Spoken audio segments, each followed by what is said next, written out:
All right. Good evening, everyone. Good evening to all our viewers and to everybody that is here on set. It is today. If you can see the way I'm dressed up, you can see that I'm no longer in Qatar. The weather is not cold. I'm back in England. But it's been an absolute pleasure, and it's been great being able to share my experience with you guys. Episode number 8 Nigeria, episode 8. Come again, I didn't get that. Episode number 8. Yes, this 8th episode, yeah. We've come a long way. This is the Afscoan Africa in Qatar show, which is presented to you by the African Football Scouts and Coaches Association, an association aimed at giving identity, credibility, and respect to high-level scouting and coaching in Africa by Africans.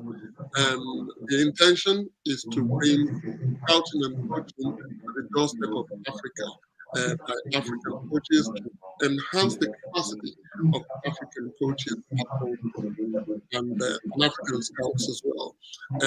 We are a body of about 600 members at the moment. If you want to join, start to be a scout or coach. If you're looking for football, just send them simply to join Afscoan or follow us on Twitter on @Afscoan or check out our website www.afscoan.com. Our aim for the last 8 episodes has been to highlight and promote the participation of Africa in the World Cup in Qatar. Today I'm joined by regulars and new people. Not that the people who have been with us before are not good enough, but we've got a pride of a choice of people that we want to, because we want to be varied. We want to show that we actually care about the game, about coaching in Africa, and that is why we're bringing top-notch people all the time. We are joined by our regular, Francis,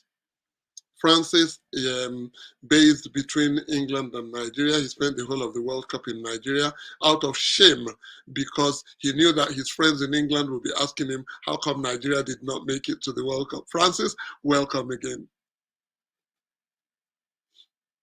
Yes, Mr. President, welcome. Thank you very much. Good. I hope you've enjoyed the month of World Cup action. It's certainly not disappointing. Excellent. I've also been joined today by Andrew Biekwaso. Andrew is the Chief Executive of Sports Uganda. He's based between England and Luxembourg. Andrew is very, very well versed in East African football matters, and I brought him strategically, and you will find out why next when we talk. As the program goes along. But Andrew, Sports Uganda, very, very well versed within the youth ranks in Africa, especially in the eastern part of Africa. You're welcome to our show.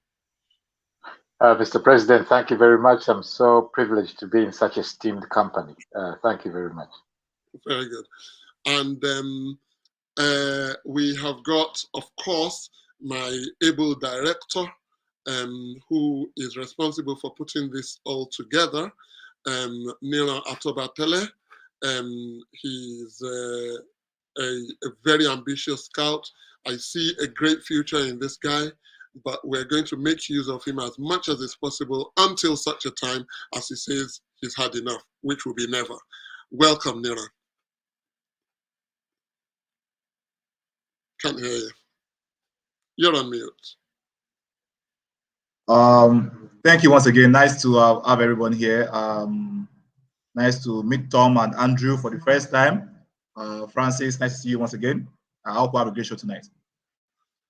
And last but not least, I will introduce to you now this guy. I call him a white African. If you say that, you know, everybody has a good friend. This is my best friend in football. Anywhere I say it right, I say without fear or without shame. Tom Saintfiet. Tom Saintfiet is of Belgian origin. He is Belgian.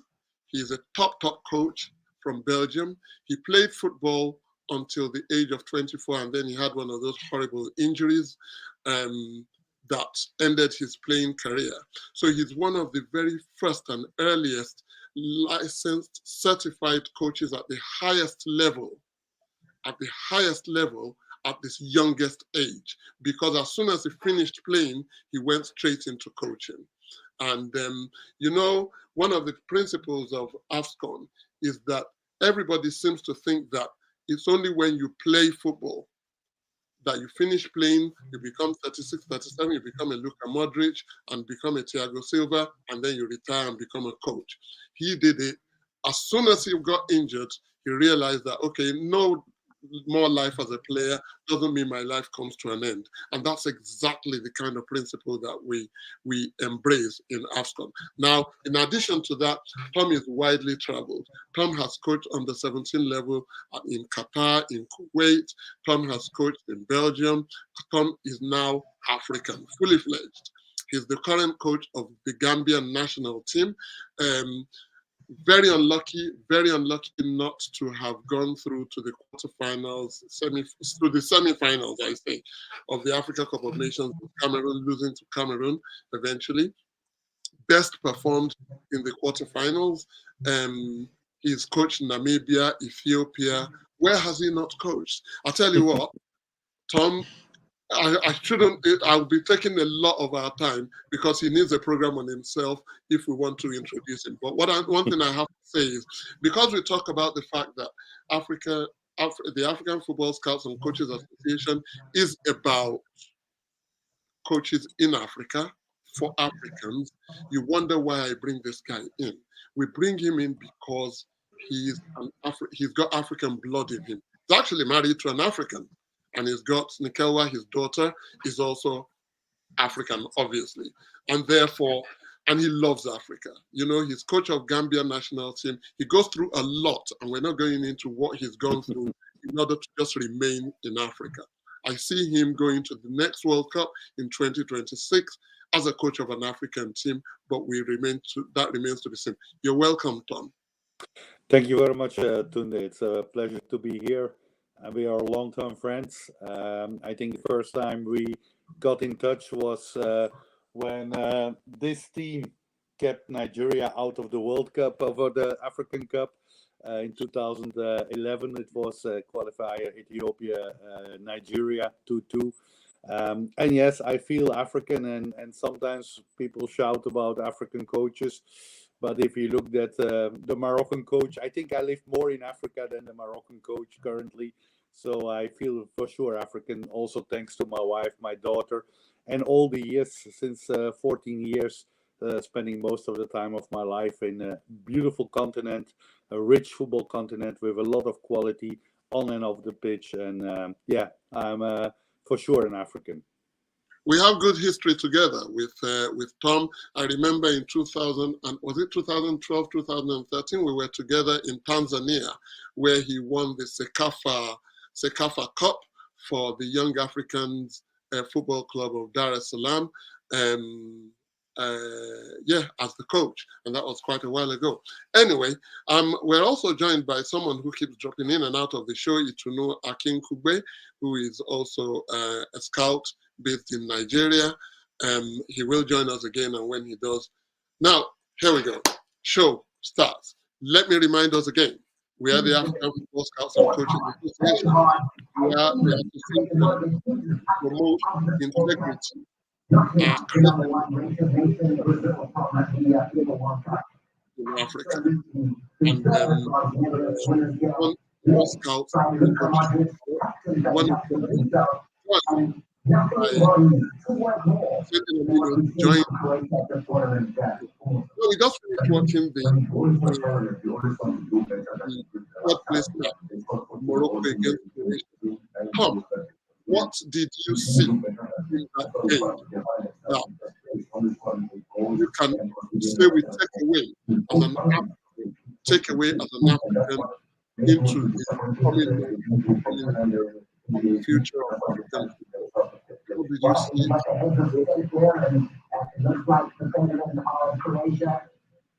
You're on mute.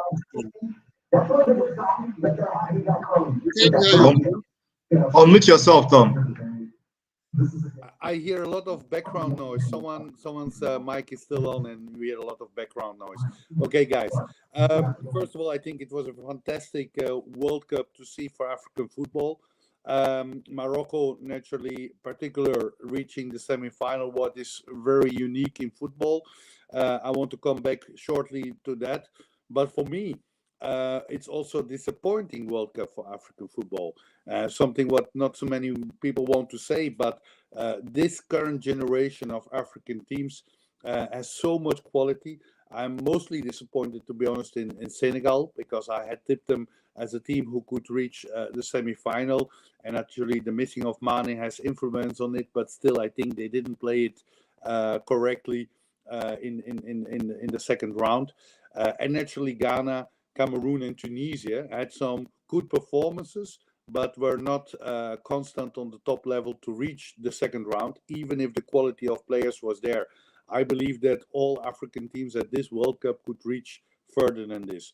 About Morocco, I'm happy with them, but I'm also very, I think Tunde can say it, frustrated because how Morocco play, I play already since my time in Namibia 2008. I played with Ethiopia like that against Nigeria. I played with Gambia the last 4.5 years like that, and also at Afscoan. And I already say so many years to countries as Cameroon, Nigeria, Ghana, if you play like this, an African team can become world champion. And I think Morocco has shown that it's not about ball possession, but it's about what you do when you have the ball and the collectivity when you lose the ball. And I think this must be a sign for all African teams, because I'm 100% sure if Ghana, Cameroon, Tunisia and Senegal had played much more like Morocco, we would have seen probably the wish of Samuel Eto'o coming through to have a lot of teams in the quarterfinal and even semi-final. And that's a good sign for the future. Let's hope more African teams learn from it, and that we see in the future a first African world champion, because in potential, it's all possible. If you look to the squads of Morocco, but also of Senegal, of Ghana, of Cameroon, these are all top-class players who can perform on the highest level, on World Cup level.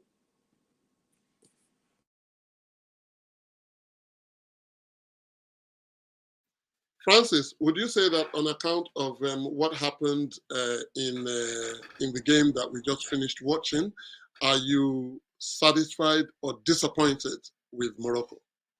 I mean, after having gone, 5 games without conceding a goal, only goal they conceded was an own goal. Even in the penalty shootout, they could not even break them down, because even in the penalty shootout, Spain could not score. And then they fell apart against France and now against Croatia.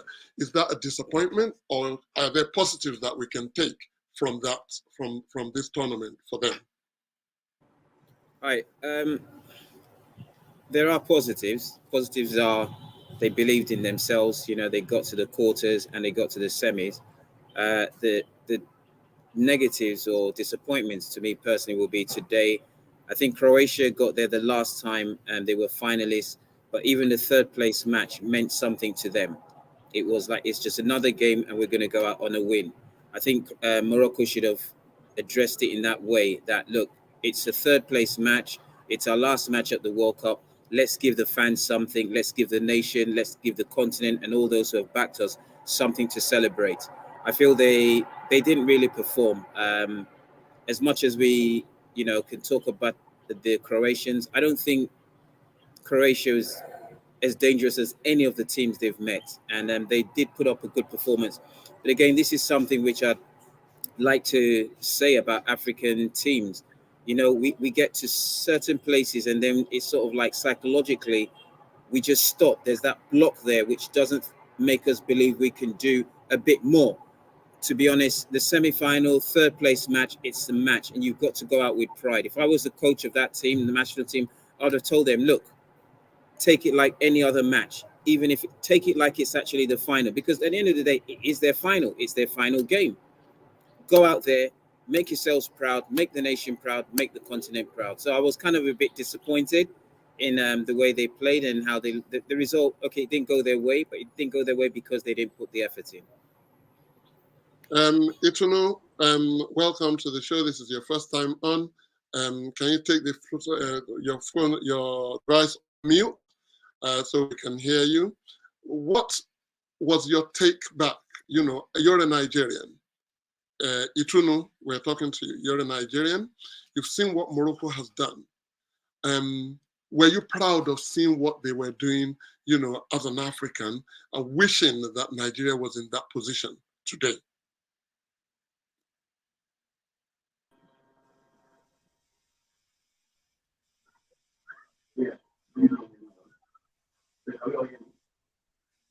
Yes, Ituno, we can hear you.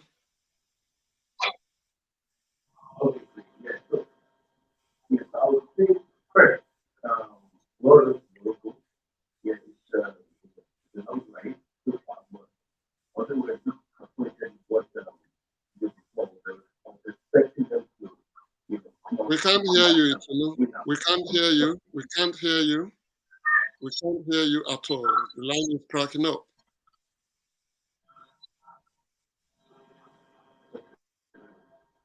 Andrew, let's go to you then, and let's ask this question of you. As somebody from Eastern Africa, where everything seems to be happening around you, but not within you. You know, a lot of things happen. We talk about the Sekafa competition being very good, very rich. We talk about the heritage of East African football, yet such glamorous stages have eluded you for many, many, many years. How do you feel when you watch the likes of Morocco playing in the third place game in the World Cup finals? Do you feel, oh, they should push more and do more? Or do you actually feel like, you know, they've done enough, they've done well, and we're proud of what they have done? How do you feel? How does it make you feel? Thank you, sir. The first thing is that in East Africa, we've been playing a spectating role, and that's not good enough. But there is an awakening, and there's a realization that a lot can be achieved. Morocco's performance was good, but I agree with Francis that the mental barrier has to be broken. You can't say, I've reached the zenith and then start sagging your effort. You have to play as if every game is your last game to ever show what you can do. So in that respect, there was a big disappointment on the levels of performance which we had seen all up to that stage, up to the match with France. With East Africa, I think that one big realization after reaching the Africa Cup final many years ago by one of the countries, Uganda, is that unless you have a sports continuum where you have each level a joined up effort, grassroots, and I mean that in the real sense of grassroots, children learning skills from the tender ages, all through to the schooling system and even in communities now, all the way through to clubs, academies with elite pathways.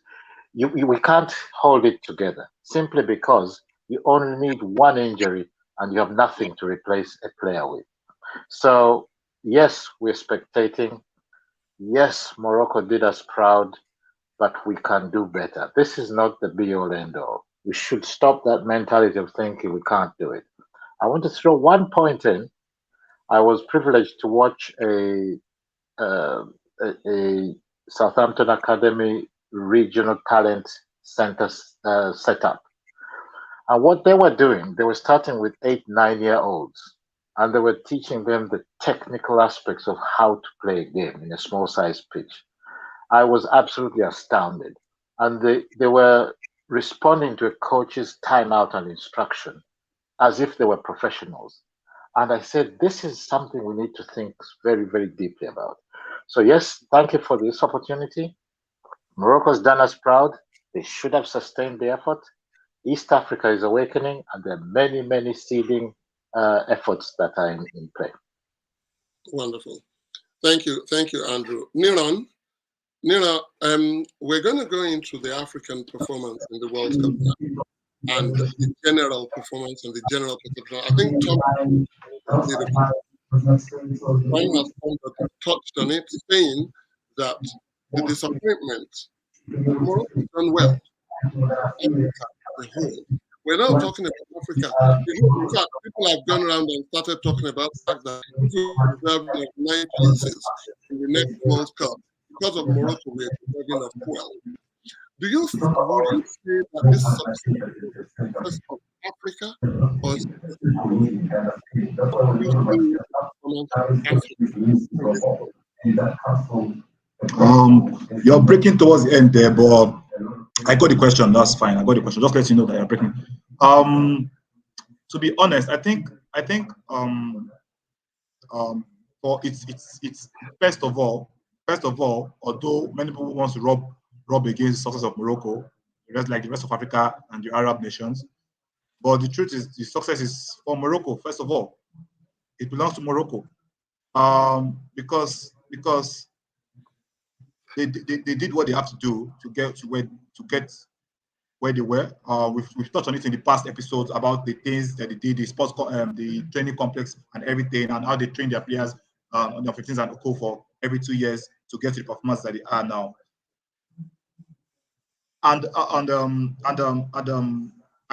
for other African teams, what we can do from this is learn from it, learn from what the Moroccans have done to ensure that they have a very good World Cup, because it's a very good World Cup, and if we don't take lessons from it, we will not be able to build on these performances, because we should look forward to a time when Africa will have 2 teams, 3 teams, 2 teams, even 3 teams is possible in the semi-final. Well, if we are going to get at least 9 nations from the next World Cup, then having 3 teams in the semi-final isn't going to be too hard to do. So I think in the future, if we can learn from the things that Morocco have done, there's talent in Africa. We know there's talent in Africa. In Nigeria, we know there's talent in Nigeria. There's an outstanding amount of talent in Nigeria. Outstanding amount of talent. So the thing that we have to build on these things. We don't just say, "Oh, Morocco has done well, Africa proud," and clap, and then we forget about it. And 4 years later, we're coming and saying that we're trying to get there without doing nothing and we're doing things the same way. No, we have to build on it. And based on your question about the performance of Africa, for me, already with Morocco getting to the semi-final is already our best performance ever in a World Cup tournament. So from that point of view, we can say kudos to the continent, because we had 2 teams pass we had our most number of 2 teams pass the group stage, which is the most we've ever had. But we also had a team reach the semi-final. Although we've had 2 teams in the round of 16 before, but for the first time we had 1 team in the semi-final, which is good. Is so far we've passed the barrier, which is very, very good. So the next step is to consistently get there, not just get there once and then maybe we'll get again in another 3 tournaments, and then we have to be consistently doing it. We have to at least look forward to having 3-4 teams in the quarterfinal, 2-3 teams in the semi-final. So those are things but the most important thing is we must grow from here. We can't just leave it here. We have to grow from this. That's my take on that. All right, thank you. The one guy who knows that he believes very strongly that he can bring a country like Nigeria to the semi-finals of the World Cup is Tom Saintfield. He has been saying it for the past 11 years. He believes that Nigeria's got the talent. He always, anywhere he goes, he says it, that if there's any country that will get to the semi-final of the World Cup from sub-Saharan Africa, it will be Nigeria, and he knows what it takes to take them there. Tom, on that basis, what next for African football? I ask you because, you know, a lot of people look at what Morocco have done. And when we're trying to push the narrative in favor of Morocco, supporting Morocco, telling the world that Morocco is the best thing that happened to African football, they're saying, but they're not really Africans. That many people say they don't see themselves as Africans, what, and all that. So now, what next for Africa? What next for African football, Tom? What do you think we need to be doing in order for us to break that barrier and not make it big news because one country qualifies for the quarterfinal or the semi-final, and make it the norm, you know, like the talent is there. Tom? Yeah. First of all, I have to agree what Andrew already earlier said. And my daughter is now 6 years, but when she was 4 years old, she went already to an official club in my town. We have a town with 35,000 people with 5 clubs, and all these clubs have their own infrastructure with 3-4 grass pitches, and they have a youth development from 4 years till senior level with all qualified coaches, C license, B license, A license coaches. And that's not a professional club, that's an amateur club. And I think that's something what in general we have to work on. And if, Tunde, you know, in 2012, when I was appointed technical director of the Nigerian Federation, but later it was withdrawn for political reasons, my intention was to build football academies all over the country in different provinces, where you develop young players on a young age, scout them very young, and with qualified coaches, train them. And that's always the base of everything. The reason that Morocco has 14, 15 players who are born in Europe, they are developed from that age. And that's something we have to do in Africa also. ASEC Abidjan was in the beginning of 2000 the best academy in Africa, and you saw the influence on the national team in Ivory Coast. Since ASEC Abidjan dropped a little bit the level, Ivory Coast has not the same talent anymore. But I think first of all we have to, on the long term, build much more on quality youth development with qualified coaches and good infrastructure all over the country. And that's not only a responsibility of a federation, but also of clubs. And there are professional clubs in Nigeria, there are professional clubs in Tanzania, in Uganda. Let's also invest in developing players and be able to make a business out of it, of selling them later. That's on the long term. On the short term, I believe always that the African teams have so much talent, and for sure the West African teams. Nigeria is the powerhouse in Africa and West Africa, but also Cameroon, Ghana, and Ivory Coast are coming close to them. And if they would not always focus on the names, and I understand the frustration sometimes of African coaches, African people in appointing white coaches, because there's such a history of getting coaches who failed everywhere, and still they appoint them and give them a huge contract. They appoint Sven-Goran Eriksson or Lars Lagerbäck, people who never were in Africa and who don't care about Africa, and give them a few million for a few months. That mentality must be gone. You need people who understand Africa. That can be an African, can be a foreigner who is willing to live in Africa, who understands the culture, who helps in the youth development, in developing the whole nation, in the culture of a country. And then try to find also the same level of players who are committed to your country, not only to come for the tournament, but the whole build-up, who know the culture of the country, who are willing to fight. When we talk about Morocco today dropping a little bit the level, it can be tactically because they try to play more offensive, but can be also that, we are not world champions, so we give up. I think every game you have to fight, but you need most of all, not only count on the talent, what's there, but you need quality coaches who bring the difference. Being a coach is very easy. Every local league team has a coach and they can play fantastic football. You can go to on street football and enjoy a 7-5 result and enjoy it. When we talk about World Cup level, we need qualified coaches who can make the difference. When you play, don't forget, Senegal won only against countries in this World Cup who are lower ranked than them. They won Qatar, who is a nobody in football, who is 44 on the world ranking, with some assistance from Asia to push them up. And they won from Ecuador, who was 40 in the world ranking. When Senegal had to meet England or had to meet in the second round, I forgot very short who they met there, but when they meet the big countries, then they don't win. You need coaches who can help the last step of players to beat Spain, to beat Argentina, to beat Holland, to beat France, and that's the next step. And then we can have what Diran say, 3-4 countries in the quarterfinal, and then we have 1 or 2 countries in the semifinal. Because look to the players. They play for Chelsea, they play for Tottenham, they play for all the big teams in Europe. All the top players in Europe are African players. Let's bring these teams together to compete, not only to be there and try to win a match, but to become world champion. And I believe when all these factors are right, with the right coach, and that's not a big name, but the right coach on the right position, with the right qualified players, not always the best players, but the players who are most committed to the team, with a good strategy and a good build-up in the organization, Africa can have in 2026 the first world champion. I believe in that. Right, thank you.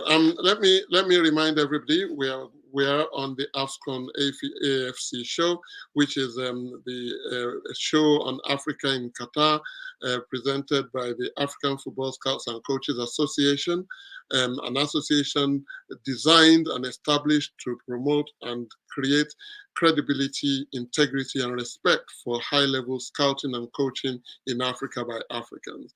We are intentional about bringing out the best of the continent through our scouts and our coaches. And if you want to join Afscoan, just go into join@afscoan.com.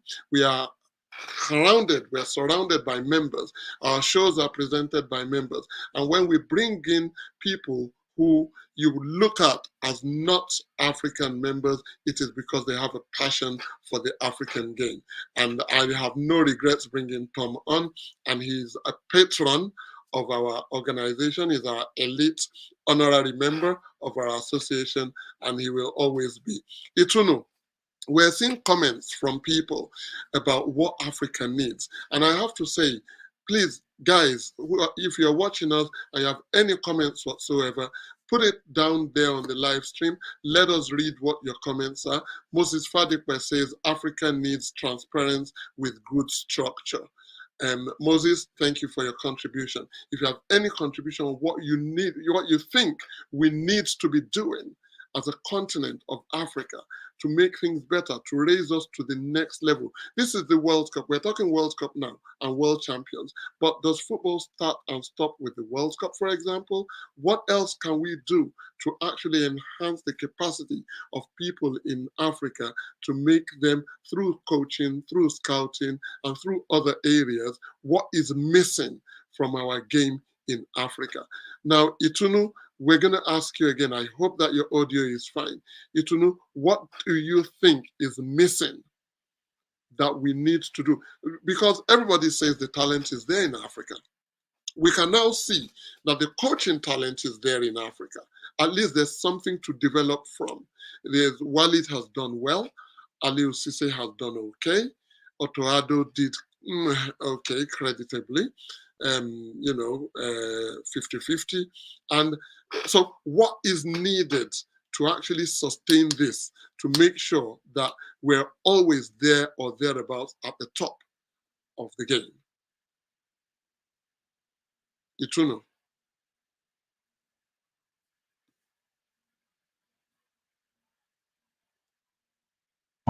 Seems like time for network issue. Maybe we can move to the next person. Now, Francis, I would like to hear that from you then. Where do you think we should be?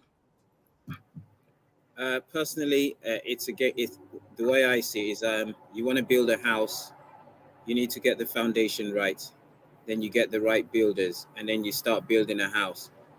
Africa, if you look at Morocco, their success of what they have now is not a coincidence of the last maybe 2, 4, 5 or 6 games. It's what they've built up over the last probably 10 years. Their structure is fine. It's just not for the male. It's for both male and female. Their structure, sports is fantastic. I think what's what we need to do in most of the African countries, because it seems to be like a last minute thing where, you find a lot of African teams, they they're on their way to the World Cup or to competitions. They haven't even got the right personnel on board, i.e., they don't know the coach who's going to take them there. They don't have proper medical staff. They don't have the proper backroom staff. There's no preparation. No one has been to the tournament place to see where it is and see what is this ideal for our players. Is this what we want? It's preparation, and we need to get that.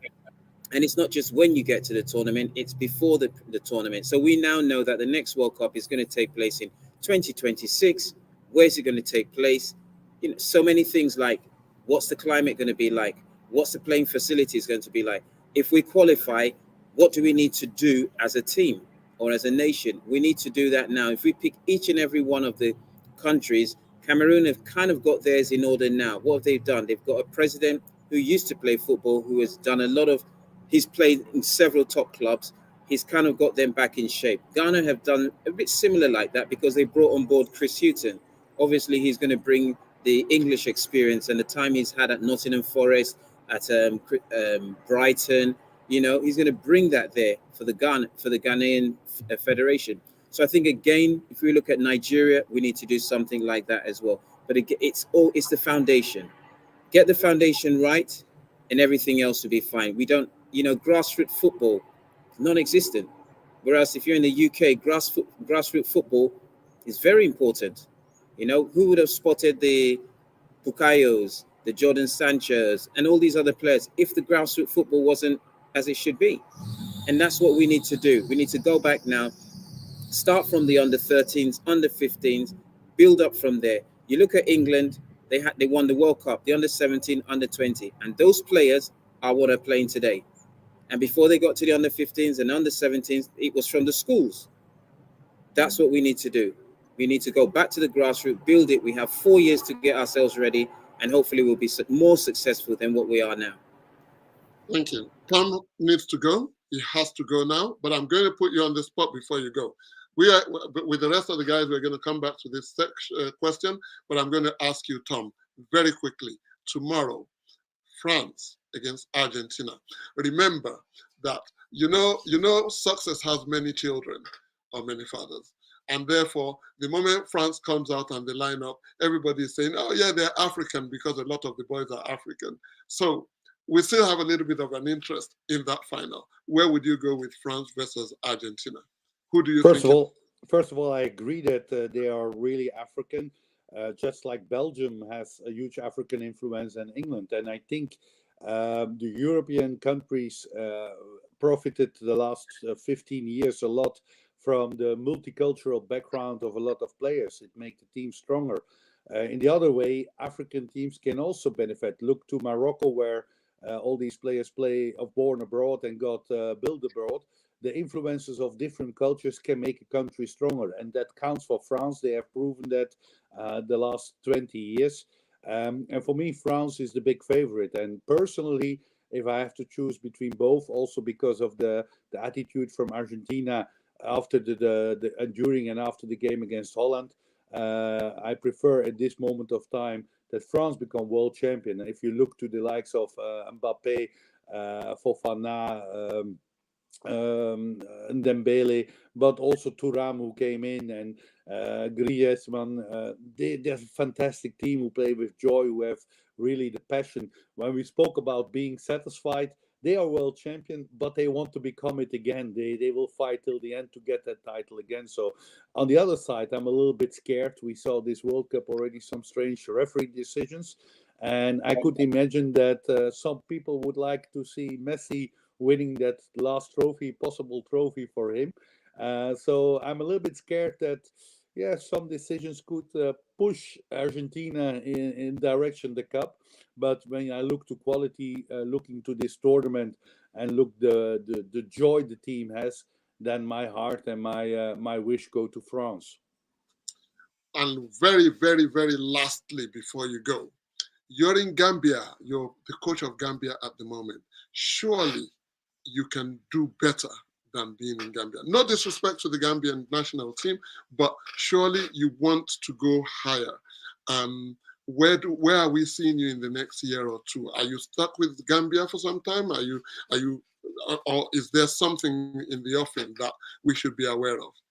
Yeah, that's first of all, I'm very happy in Gambia. I started in 2018 when Gambia was 172 in the world and had 5 years without competitive wins. Since last win was against Tanzania, September 2013. We changed fortunes with a whole team, with a good staff, support of federation, and fantastic players. Some of the players were also born in Europe. I've tried to find the mix, and we became sixth in the Afcon as debutants. Never happened before. Only Libya in 1980 did similar, but that are other times. That's 42 years ago. After AFCON, I got several offers. I got offers from clubs as Wydad Casablanca, as Ismaili, Al Mazri. I got an offer from DR Congo, and they were financially 3-4 times better than what I earn in Gambia. But I'm not a coach who care about money. I would like to reach something in as a coach. And Tunde, you know, my dream is going to the World Cup. And I always said I want to be the first coach to bring an African team to the semifinal. Regraoui put the problem for me. Now I want to be the first coach who make an African team world champion. And that ambition I have. And actually, to reach that ambition, maybe Gambia has a small chance to qualify for the World Cup if all the things go well and if we develop the next 3 years in the right direction as an association and the club, the players individual. But naturally, the ambition is still there to coach the African giants like Cameroon, Nigeria, Ivory Coast, Ghana, or the North African teams like Tunisia, Algeria, Morocco. So we will see. There are always rumors. Currently, I think you saw, or if you Google, you see that I'm shortlisted for the Ghana job. I could imagine that some people prefer the people with Ghanaian roots. On the other side, as I already said earlier, I think I have more African blood in me than the likes of Boateng or even Chris Hughton. I lived so much in Africa. I know African football so well. So we will see. I'm happy in Gambia. And if the right thing, sportive right thing will come, everything can happen. But I have still that dream, you know, that to coach once the Super Eagles. I was hoping for that for many years already in the past. I was a few times very close to it. It didn't happen, but I hope we have still some years to come. And I hope, for me, one of the biggest teams in world football, Nigeria, with such a potential, that will be still high on my list. But one of the giants, I hope I can coach in the future. Well, thank you very much. Tom is still very young, so he's got plenty of time. We're going to let you go now. Thank you very much, Tom. And in subsequent editions, we will be talking more about tactical stuff, what actually matters to coaching and scouting in football in Africa. And Tom, if you look at Tom's match day preparations, if you look at some of the things he presents to his players, it's no wonder that they finished sixth in the classification of the AFCON that finished in Cameroon earlier this year. Thank you, Tom, for joining us. And sure, I'm ready. We can have a look later on, or I can share things like the PowerPoint presentations, match preparations, the pep talk videos to prepare the team. By the way, to give you an example, we went as debutants to AFCON, but inside doors with my team, our goal was to become African champion. I told my players from before the tournament, we are here to become African champion. I didn't tell it to the media because everyone would have said I'm crazy as debutant. But that's something we need in Africa. Going to a World Cup, when you are Nigeria, when you are Ghana, when you are Morocco, you need to go for the highest with the belief to get the highest. The quality is there. Let's work on the belief, and all together we can achieve something. Have a nice evening, and looking forward to see you soon. Thank you. Thank you. Bye. Nice having you, Tom. Now, we are still on the Afscoan show, the African Football Scouts and Coaches Association, Africa in Qatar, episode 8, where we're reviewing the performance of Africa in the World Cup that is about to conclude tomorrow. And this is brought to you by African Football Scouts and Coaches Association, Afscoan, which is an application aimed at bringing credibility and integrity and respect to the job of scouts and coaches, high-level sports in Africa by Africans. If you want to join Afscoan, feel free. Put the details email join@afscoan.com. Follow us on Twitter, and there will be a lot of things happening in the coming year. A lot of courses, a lot of certification, a lot of tours that will be happening in the coming year, starting from January, and now, listen, there is a divide between North and the rest of Africa. Everybody talks about, some jealous people are coming from saying, well, you keep talking Morocco, Morocco, Morocco. Africa. Right. And today, and guys who are watching, what do you think about what Morocco has done in relation to the rest of Africa? Can you hear me? Would you be able to contribute to that? I think they still have internet network issues. Okay. So, Francis, there's a disparity between North and the rest of Africa. I'm not sure Francis is here either, so maybe just go to Andrew. Andrew, here we go. North and the rest of Africa south of the Sahara. The point is here. The capture I get is a car is burning. You arrive to the scene, and the first thing you do is to try to change the tires. So the solution might not be the coach, because there's nothing a coach who comes from Belgium will tell a team that a coach from Africa won't. The most important thing our African continent should do is what in physical education is called the moment of truth. Do I pass left? Do I pass right? Do I turn? Do I go forward? If we can give the younger people in our programs that better decision making as one of the first steps, we can begin to catch up, because you will see many times from our coaching positions on the sofa set, we could clearly see that a player could have passed left or right. But the player themselves has to have that capacity, and it should start from an early age. So to bridge the divide between what Morocco and North African countries have achieved, they've done quite a bit, as opposed to the rest of Africa, is that self-belief, which I think Tom talked about. He said, we have to believe we can win the whole thing. And that has to be from the childhood dreams. I can win, I can do it, I can reach the moon. That's where we should go, so that mentally our players are as strong as the best in the world. Because yes, they play in all these leagues, but something seems to fall apart at a critical moment. And choking at those points is something we need to address. I also want to say that resources coming into the sport is another important thing. We know how much it costs. We know where the tournament's supposed to be, like Francis correctly said. We know how many years to go to the kickoff. What are we doing in the roadmap to that tournament? Have we really done it, or are we waiting for the next year to start thinking about the cost of air tickets, the boots? So it's really being organized from an ecosystem point of view, but the individuals themselves also need urgent attention in terms of addressing their ability to believe and make decisions.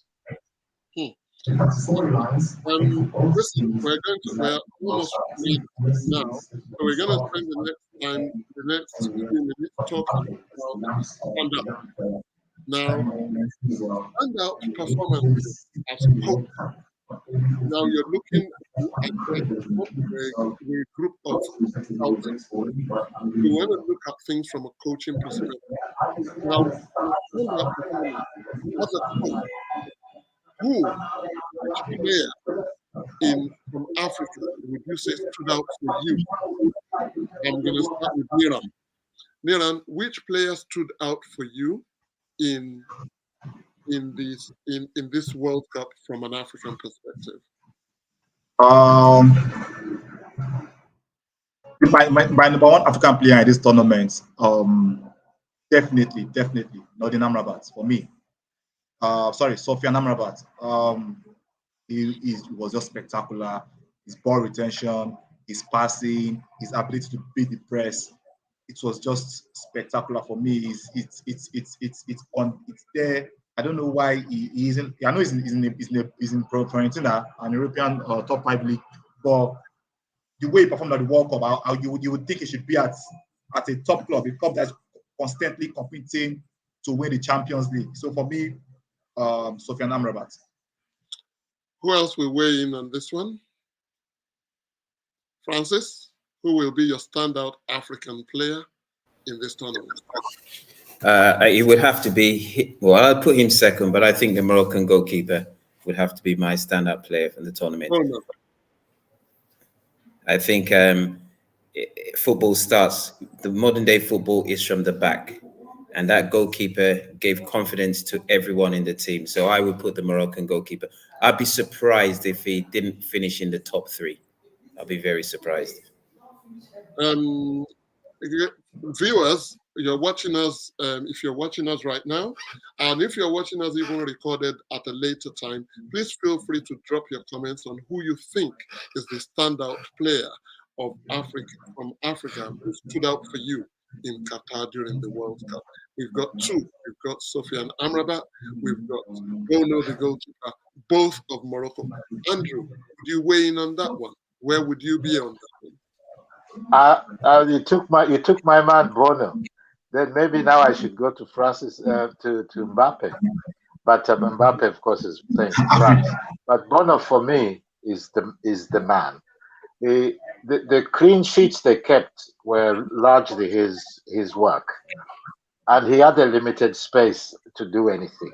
He has a good view, but he's always impeded by his own team. But he still managed to do well.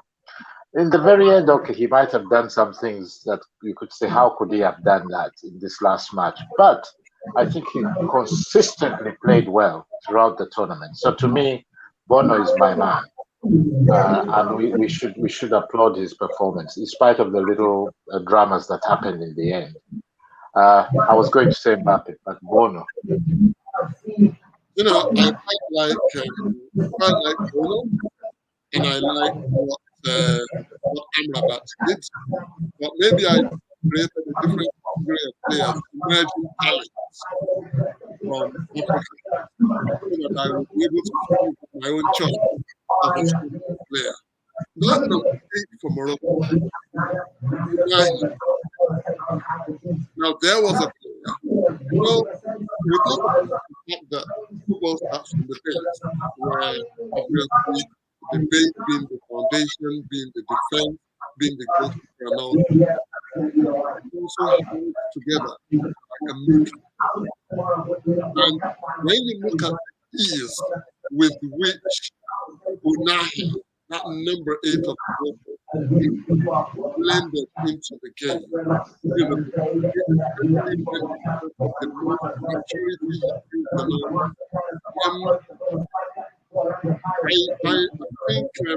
I think Unahi will be the emerging talent for me. Although I applaud 100%, you know, Sofian Amrabat and what he did in the whole of the tournament. He was energetic. He was full of energy. If there was any player who actually did work constantly on the daily, all the 7 games, Amrabat did it. However, I like how Unahi played all the way through the tournament, and I think Unahi, watch out if top European clubs don't pick him up, I'll be surprised and I will be asking questions as to why. Okay, now, guys, the final is tomorrow. I asked Tom earlier on before he went. We've got a big issue on our hands now. France has a lot of African players. France has a lot of, well, African origin players, the type of players that we want to try and see come and start playing for our African nations in future. Do you know that 15 or 16 of the 26 players that actually are in that squad in Qatar for France are of African origin? It's ridiculous. And it's an indictment of the Africans in us, because it means that we're not tapping the talent and we're not making use of the talent as well as we should do. However, we've got the World Cup coming up, but on the other hand, we've got an Argentina team, an aging Argentina team that you'll be thinking, the way I'm thinking sometimes is, yeah, I love Mbappe. I love the way he played. It was an absolute privilege being live, watching Mbappe playing in the World Cup. The number of games that I saw him play at, it was absolutely mesmerizing, because the pace, it's not the same when you watch it on TV. It's just amazing the way he just switches on. So we've got an Mbappe, but we've got an Mbappe who does not track back, who does not defend as well as he should do. So Mbappe is there, but on the other side, we have got a Messi. Messi, this is his last hurrah. Why don't we give this one to Messi and let Mbappe take center stage again in 2026? So there's this big debate going on, even in my own heart of hearts. Who do I want to win the World Cup? And I'm so happy that I had to leave, because I wouldn't know what hat to wear. I had to come back to England because I had some family issues coming up. But hey, guys, where would you sit on the way they play? And we're talking as coaches and technical people now. Forget about sentiments. Where would you sit on who you think? Football is crazy, obviously. It's unpredictable. So I'm not nailing you down, on it for and holding you to it, and I'm going to put a gun to your head. But Niran, France or Argentina tomorrow?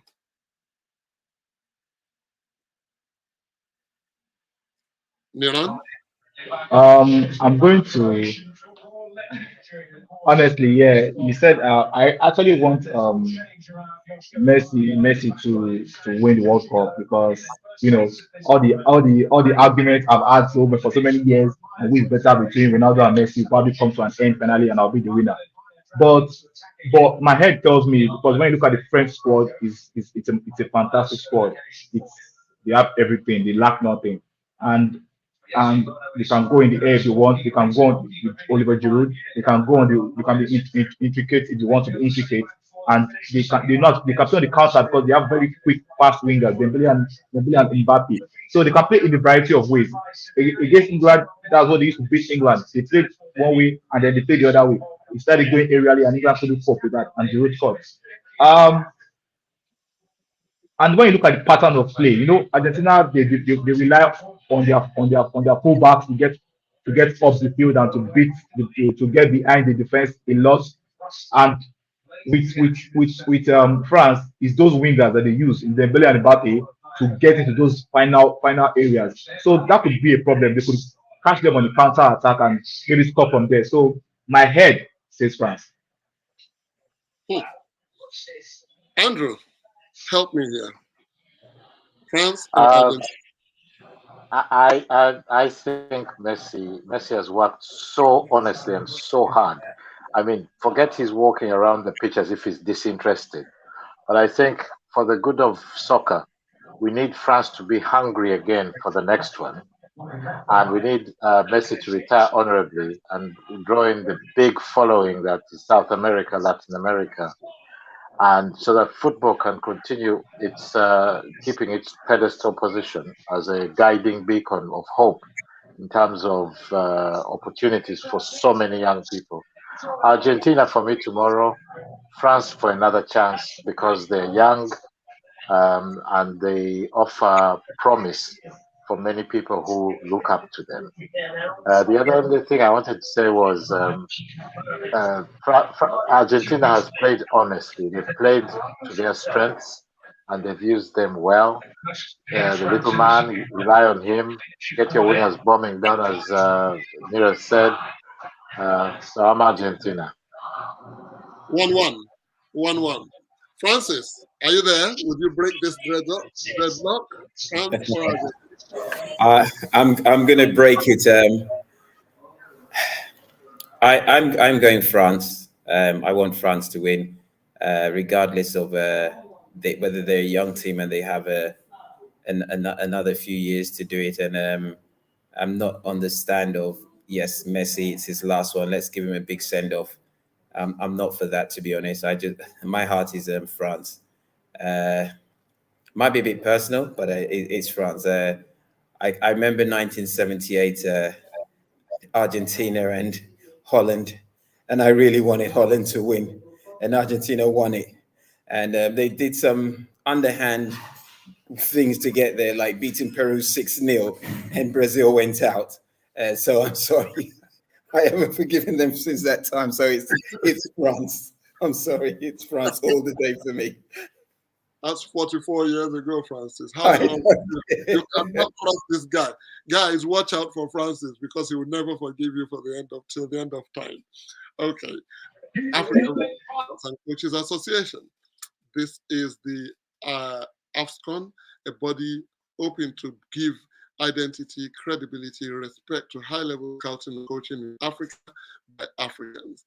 We're intentional about making sure that our voices as coaches and scouts are heard in Africa, that opportunities are created for us in Africa, by African federations and African clubs. I want to say thank you very much, everybody, for coming on this program, for being there, for being a part of 8 episodes on the FIFA World Cup. We're not done. But when we come back again, it will no longer be about the World Cup. We might refer to it every now and again because we've seen some great players in the World Cup. But we are going to be a little bit more intentional about our programs and our shows. Our shows are taking on a turn that will actually educate the world on the art of scouting, football coaching, and giving credibility to what we do as scouts and coaches on a daily basis, with a lot of good examples, with a lot of good tactical analysis. Every now and again, we go to the English Premier League, go to the CAF Champions League, we go to local leagues in Kenya or Uganda in order to bring out the best of coaching and scouting in Africa to show that we are a part of a movement that is driven towards enhancing capacity, empowering our youth, empowering our coaches, empowering everybody to make sure that, you see, the World Cup is not the only thing. World Cup is not the be-all, end-all. Football development, football coaches development, education in football is a very, very important thing. And we have to be able to educate our people, our youth, and enhance their capacity by introducing more courses, more certification, more recognition to the job of scouts and coaches. And that's where we're going to end it for the World Cup, I'm afraid. Thank you very, very much, everybody. Francis, we hope that the way you have been regular during the World Cup, don't back down when we now start talking grassroots football in Gambia or in Namibia. We're still going to come back and call you. Thank you very much, Andrew. Andrew, your example and the work that you do in East Africa, in Uganda, and in the diaspora, because I have to say that Andrew is based in Luxembourg and England, and he's of Sports Uganda. Thank you, and we want you to resonate. We want to resonate what you're doing and replicate it across the whole of Africa as well. Niran, it's been wonderful. Obviously, we won't be here without you, and our future shows will not be here without you. So we want to thank you. People like Moses Fadipe, thank you so much for your continued contribution. We see it all the time. And all the members that have made comments and contributed, we thank you. It's an absolute shame and pity that we couldn't hear you. Maybe by the next time we come to you, we will have a better signal, better network, because we know you have got something to offer, which was why we called on you to attend this time. We have had people like Victor Bebe from Ivory Coast. We thank him. Bruno Suanali from Benin Republic. We're grateful. Farid Fakir, he's there. He's not busy. He's just celebrating and watching football, and he just was too passionate to actually be able to sit still and watch and contribute on this game. But Farid is an asset to Afscoan. Everybody is an asset to Afscoan, and we look forward to seeing more of you. In the meantime, I hope to be back again very soon. Compliments of the season to you all. Nira, thank you. Francis, thank you. Itunu, thank you. And Andrew, thank you. Thank you so much, and God bless you all. Cheers. Cheers, everybody. Goodbye. Bye-bye, everybody. Bye-bye, everybody. Thank you very much. Everyone. Thank you. Thank you. Bye.